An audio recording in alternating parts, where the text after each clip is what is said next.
السلام عليكم، ازيكم حبايبي؟ عاملين ايه؟ يا رب تكونوا بخير. النهارده الفيديو بتاعنا سهل وسريع ومش هياخد منك وقت خالص.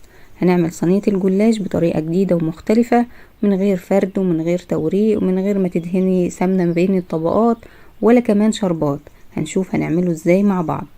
لو عندك كده لفه جلاش ناشفه ومقطعه بالشكل اللي انتوا شايفينه كده معايا، هاتيها وتعالي نشوف هنعمل بيها ايه. طبعا مش هينفع ان احنا نفردها وندهن طبقات وهي بالشكل ده، هتتكسر مننا ومش هتنفع، والصينيه مش هتبقى حلوه خالص. وكمان ما عندناش وقت، احنا عايزين ناكل حاجه حلوه كده وسهله وسريعه. يلا بينا نسمي الله ونشوف هنعمل ايه مع بعض. اول حاجه هنجيب الصينيه بتاعتنا ندهنها مسحه من السمنه البلدي بالشكل اللي انتوا شايفينه ده. ممكن سمنه، زيت، زبده، اللي متوفر عندك. انا استخدمت الصينيه المتوسطه في الطقم المدور ده. وهستخدم معايا كمان لفه الجلاش كلها. باخد بقى كده ورق الجلاش بتاعي وبتنيه بالشكل اللي انتوا شايفينه ده، وبحطه كده جنب بعضه. الشكل ده هيفكركم لما كنا عملنا مع بعض على القناة كيكة الجلاش، كانت برضو بنفس الطريقة كده. كان عندنا جلاش ناشف ومتكسر ومحتارين نعمل فيه ايه، عملنا بيه كيكة الجلاش، كانت جميلة جدا وكل اللي جربوها عجبتهم جدا. بس قلنا النهاردة بقى نوفر البيض اللي احنا استخدمناه في كيكة الجلاش والشربات كمان، ونعمل حاجة كده اقتصادية وفي نفس الوقت تكون سهلة وسريعة ومتاخدش مننا وقت خالص. انا عن نفسي واحده بحب الجلاش في كل حالاته، فالطريقه دي عجبتني جدا قلت اشاركها معاكم. تعالوا بقى نشوف احنا عملنا ايه بالظبط كده، وركزوا في كل التفاصيل اللي هقول لكم عليها واحنا شغالين علشان الوصفه تنجح معاكي من اول مره. انا باخد كده ورقه الجلاش، باخد ورقه واحده بس وبكرمشها كده كأنك ماسكة ورقة كراسة وكرمشتيها كده ما بين ايديكي. بس اهم حاجة ما تكرمشهاش جامد او ما تضغطيش عليها جامد، علشان ما تبقاش معاكي معجنة بعد كده، او تكون صينية الجلاش بتاعتك من جوه فيها عجين كده او مش مستوية حلو. فانت امسكي الورقة يا دوب كده كرمشيها حاجة بسيطة، وحطي كده كل ورقة جنب التانية بالشكل اللي انتوا شايفينه ده. ولو حابة تقطعيه بالسكينة لقطع صغيرة زي ما تحبي مفيش اي مشكلة، هيكون افضل كمان لو قطعتيه بالسكينة. زي ما انتوا شايفين كده لفة الجلاش جت معايا في الصينية كلها. بحاول بقى كده اساوي الصينية بتاعتي علشان ما يكونش فيه جزء فيه جلاش وجزء تاني فاضي، او يعني كده جزء عالي وجزء مش عالي. بسويها كده مع بعضها وبضغط عليها بالراحة، مش بكبسها جامد عشان برضو زي ما بقول لكم ما تبقاش معجنة ومكتومة من جوه. يا دوب كده بسويها بايديا علشان الصينية كلها تكون مساوية بعضها.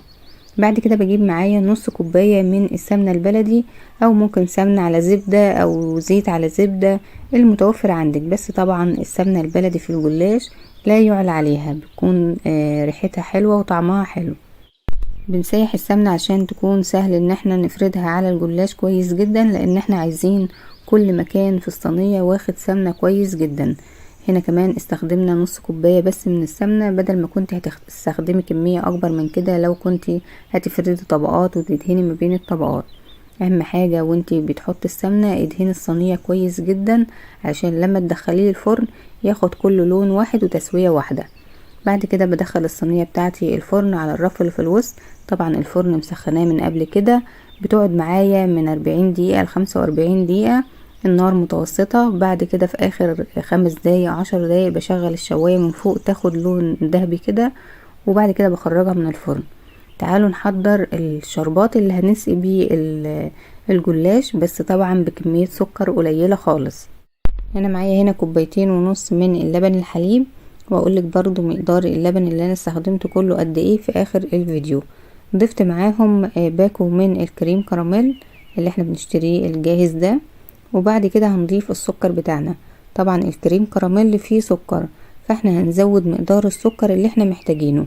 طبعا السكر حسب الرغبة، من 3 معالق ل4 معالق من السكر زي ما تحبي.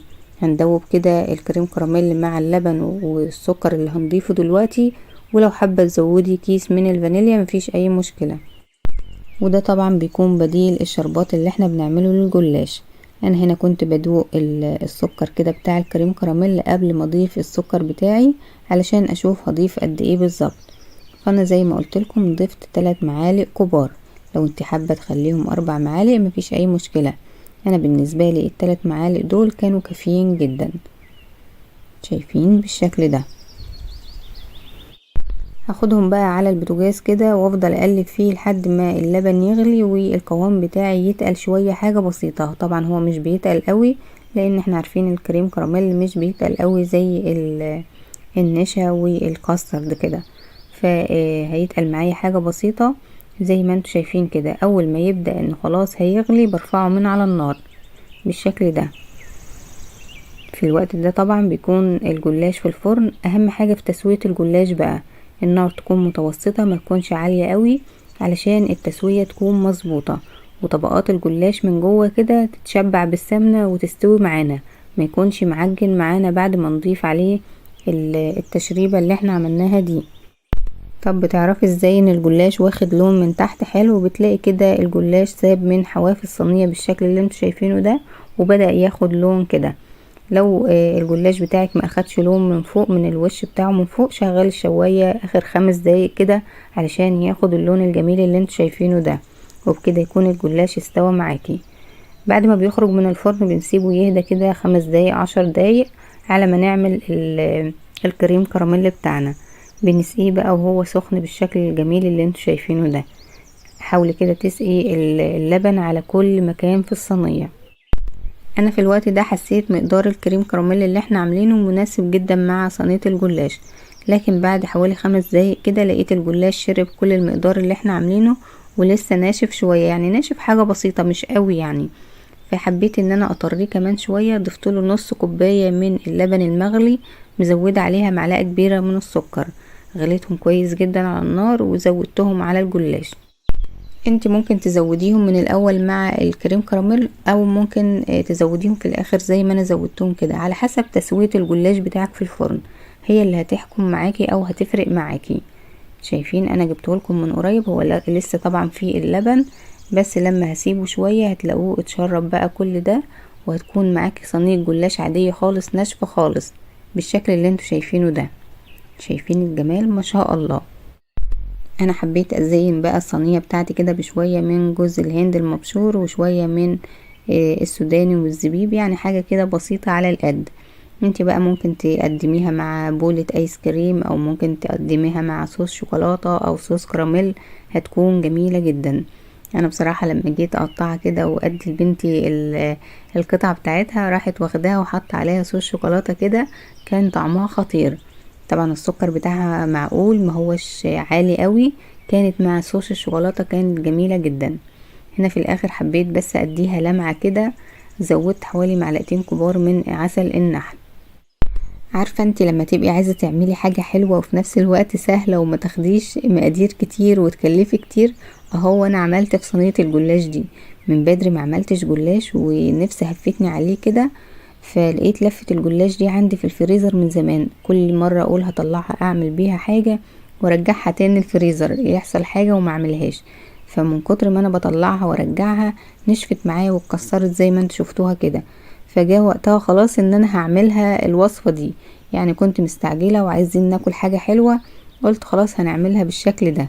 بصراحة كانت جميلة جدا. هنا الكيس اللي هو بتاع الكراميل اللي بيجي مع العبوة بتاعت الكريم كراميل دي، حطيتها على القطعة بالشكل ده، بس بصراحة انا ما بحبوش بيكون ممرر قوي، قلت المرة دي يمكن يكون طعمه حلو شوية، لقيته برضو ممرر مش زي اللي احنا بنعمله في البيت، بيكون جميل جدا. واحنا طبعا عملناه مع فيديوهات كتير قبل كده. شايفين بقى الجلاش بتاعنا ما شاء الله، شايفين واخد لون من تحت ومن فوق جميل ازاي، ومن جوه تحسيه كده برضو واخد تسوية، ما هوش ابيض قوي ولا معجن قوي من جوه، جميل جدا.